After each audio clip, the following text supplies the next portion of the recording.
Konnichiwa. Hi guys, this is Matt Granger, that Nikon guy for mattgranger.com. Today I'm here to introduce and unbox another fantastic Japanese made piece of glass for you. It is the Sigma 70-200 2.8. Let's get the full title. 70-200mm f2.8 APO EX DG OS. All that means is it's made to take full frame sensors. It's their top of the line series and it's got optical stabilization as well. So let's open it up and have a look. Okay, let's crack this bad boy open. Okay, so it's got a little diagram there showing you what you're going to find inside. First up, as usual, we've got our instruction manual. Inside is the warranty card and the official warranty card, little strap, and then this one, like all Sigmas, comes in a nice big carry case, and in this little box I think that will be the lens hood extension. So let's just open up the bag. It's got a zipper all the way around the top. Both sides have a little hook where you can hook your strap on. No belt loop on this one, it's pretty hefty.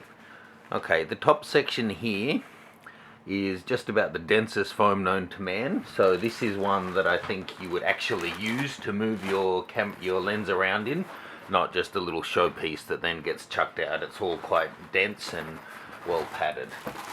In the bottom is the large lens hood. And in this wee little bag is the actual lens, and it's quite a big piece of gear.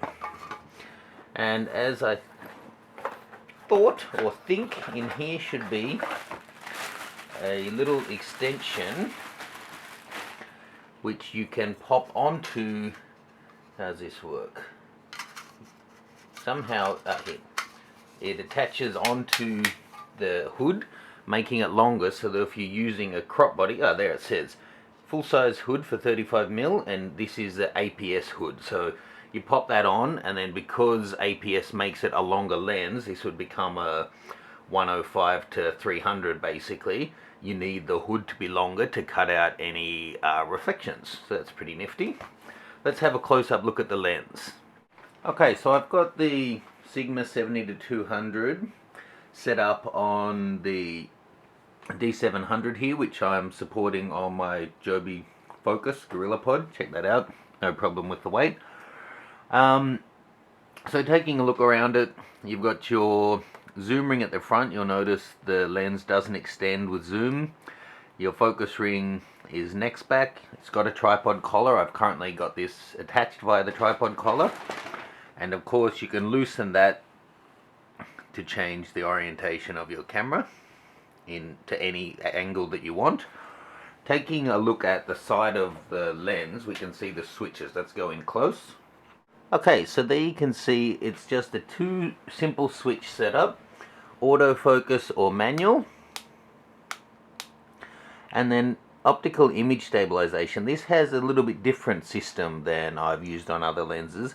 So you can either have it off, or it has mode 1 or mode 2. Now the Nikon 70-200 gives you a focus mode option, whether you want the full range or just, I think it's 5 meters on. But this has two versions of optical image stabilization. According to the manual, mode 1 is for an in-viewfinder conformation. So you half hold down the trigger, it'll actually lock on and then freeze the frame, and you'll see that it's frozen, and then you take the shot. It says that it can take up to a second, or approximately a second, to produce a stable image, and then you push the button the rest of the way to take your shot. Mode 2 detects vertical camera shake, and it overcomes blurring. So they say it's effective on subjects that are moving horizontal to the camera. Okay, so that's handy for Nikon, as none of the Nikon bodies have in-body stabilization, but this lens does come with loads of different mounts, so it can be used on different brands of camera, in which case you would set it to off because you don't want image stabilization going on in the body and in the lens. You'll note in here this lens does have a full metal mount, which is important for a heavy lens. Let's just pop the hood on. So there's the front view on the lens. You'll note this one's a 77mm, as with most of the 70-200s. Popping the normal hood on, it adds a fair bit of size. You can see it's quite a huge hood, but it is a big focal range, so that's fine. Let's have a look at it side on. Okay, so in terms of ergonomics and specs, I have to say the lens does seem really well built.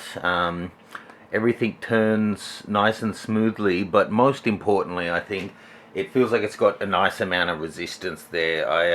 I prefer the focus mechanism to have a bit of resistance rather than being really loose.